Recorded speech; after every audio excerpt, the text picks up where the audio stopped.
Today we're going to be replacing the radio system in this 2009 Nissan Sentra.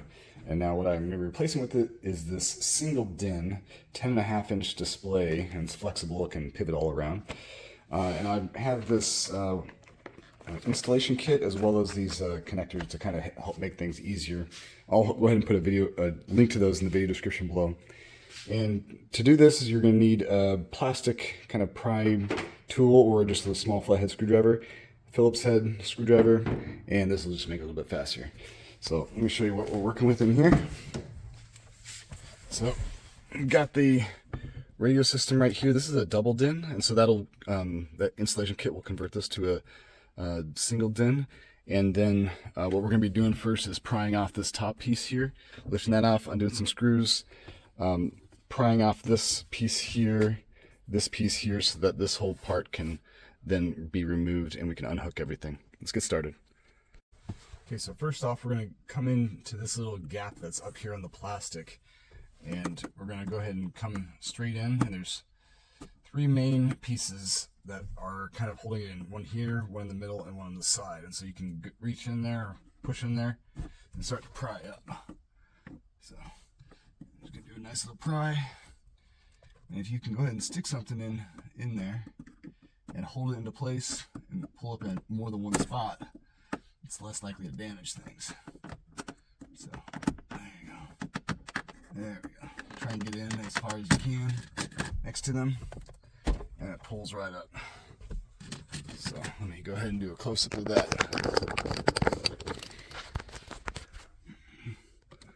So you can see this. These pieces go right in there. You can see how this thing clips in. For this next part, you're going to go ahead and shift this shifter into neutral so that you can get this piece off. So you're going to go ahead and make sure the parking brake is on, turn the vehicle to the on position, go ahead and push down the brake, go to neutral, and then now you can pry this panel off, and it's basically just by pushing down here, and you can do this with the skinny flathead screwdriver, and that'll allow you to pop this guy off. And so now it's just loose sitting here just like that, and so that should be good enough. And now you can see that it unhooks that little catch right there, and so now you can go in here and do the same thing. Let's try. There we go. Go on that side. There we go. And so now both of these are off. And what that did was, now you can see what's exposed is those two screws right there. So we're going to remove those two screws and those two screws up at top.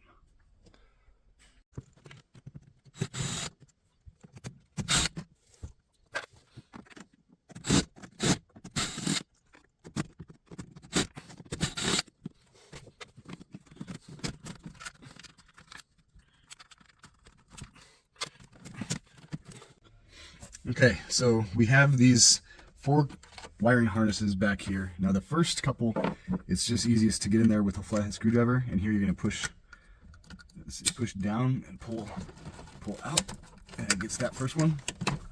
There we go. And then this next one, you're going to be pushing down on this tab here, pulling out.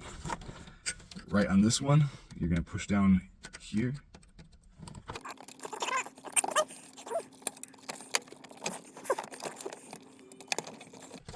There we go. Like that. And now this next one, there's this little plastic tab on the side. You can push down and pull out right here. And so this, okay, so now we have everything free.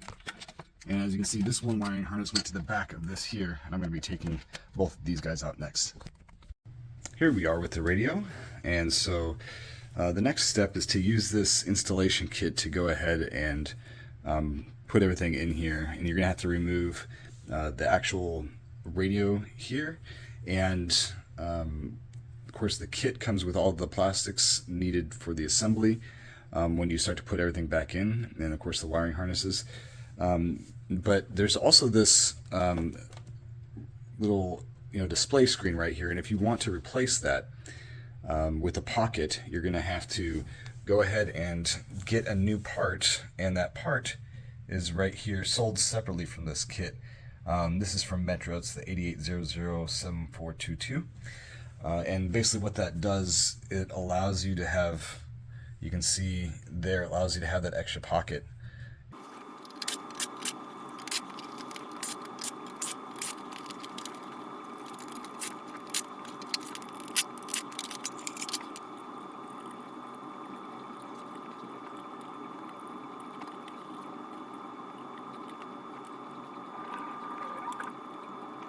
Next, we're going to have to put this casing here for the DIN stereo into this compartment. So I'm going to go ahead and snap this plastic support piece out. I'm going to remove this off of here. Basically what I did is lift these tabs off the side, and then you can pull that down. Alright, and then this is going to go into here. Make sure it's the correct orientation. It's going to go in here, and then you'll bend these little metal tabs out.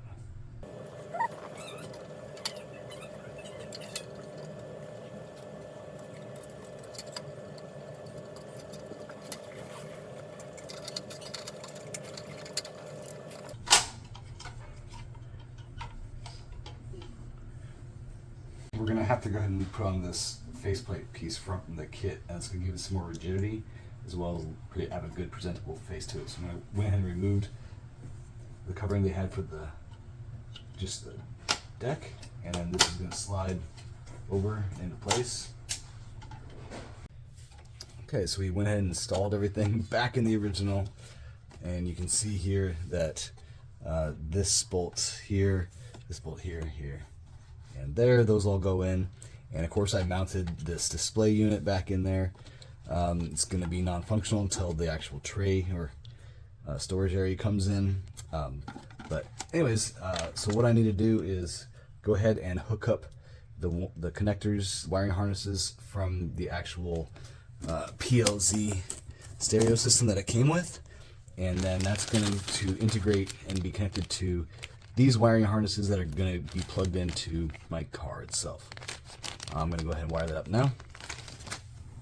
Okay, everything's all wired up and have all the butt connectors on everything. Most of this is for the steering wheel controls, as well as this one right here I'm going to wire up once I get it into the car, which is for the backup camera. So I'm going to go ahead and use the heat gun now, and I'm going to go ahead and get these guys going. Alright, now I'm going to do the rest of them. Alright, the wiring harnesses are all put together. I also have this back control wire activated, and so, or open, because I'm going to be tying it in with the backup camera, which is this right here, and that also came with the stereo. So I'm going to be plugging that in, and then these plug into these connectors right here. So I'm going to go ahead and put that on right now.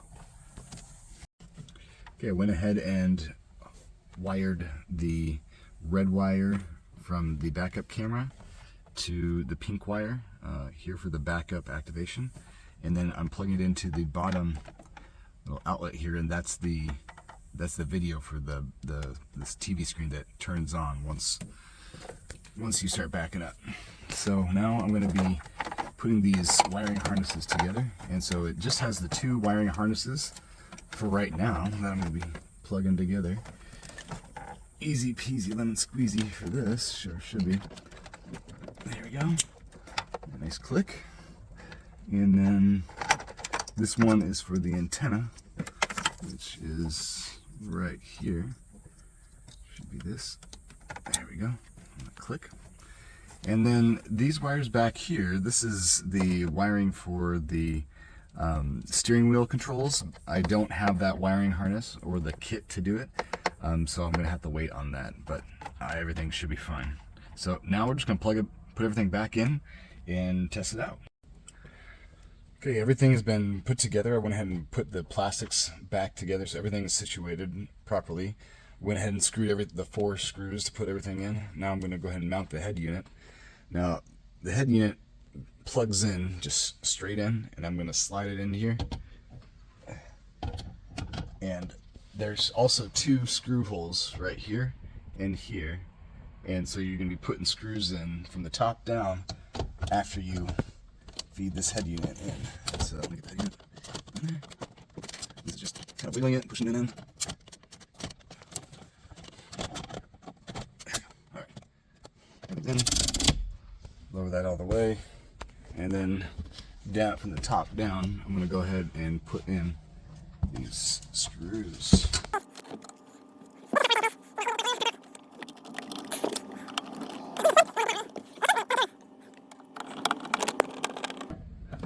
All right, let's turn it on. All right, we're gonna go ahead and turn it on. Oh, there we go. There's a startup screen.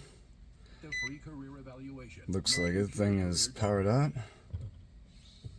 So those are all the radio channels. And so let's go ahead and peel the sticker. There we go. Ooh, so satisfying. Listen to that. Listen to that. All right. So here you can lower the positioning of it. You can raise the positioning of it. You can pivot the screen. Now, I think it's pretty good at its highest position, and it really kind of covers up the display that's in the back. You want to show the back here. So obviously this doesn't work. This could be a little storage compartment, and I'll go ahead and put that storage thing in later. But you know, having it down like this, you know, it makes it look silly. But you can, I think, all the way up in the up position and kind of cant it just a little bit towards the driver is the best thing. So I'm going to go ahead and set this all up, but looks like a pretty good, inexpensive stereo system that replaces the factory one. So I did want to show you how this thing is wired up for the backup camera. So the backup camera wire basically routed it all the way through here, kind of up and over everything. And then I tapped in to basically store it inside of this channel, and it runs all the way to the back here.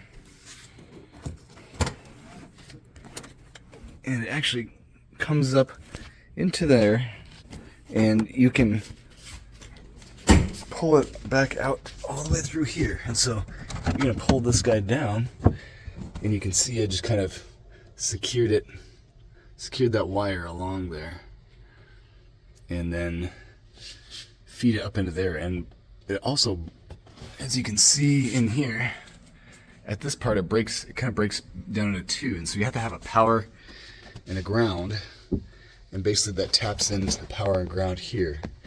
And so what you have is the power, which is the red and blue wire for me, and then the ground, which the green and yellow. So it's green and yellow going into there. So green and yellow, and then the red and blue. So basically that taps in there.